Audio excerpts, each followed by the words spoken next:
Маман бананның көпшілік біле бермейтін пайдасы туралы айтты.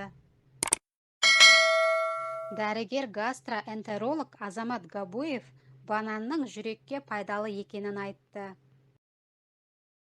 Дәрігердің сөзінше, бананның құрамында калийдің тәуліктік нормасының 9% бар.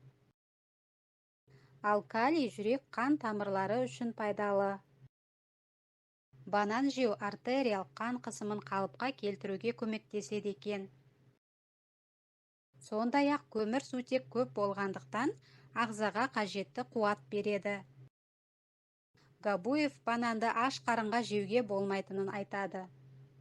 Мұндай жағдайда жүрек жұмысы жүйесіне ауыртпалық түсуі мүмкін. Сондықтан бананды тіске басар ретінде біреуден артық жемеуге кеңес береді. Сонымен қатар қант диабетіне шалдыққан адамдарға бананды көп жеуге болмайды. Себебі құрамында көмірсутек көп. Оның орнына жасұнық пен С дәруменіне бай грейпфрут жеу қажет.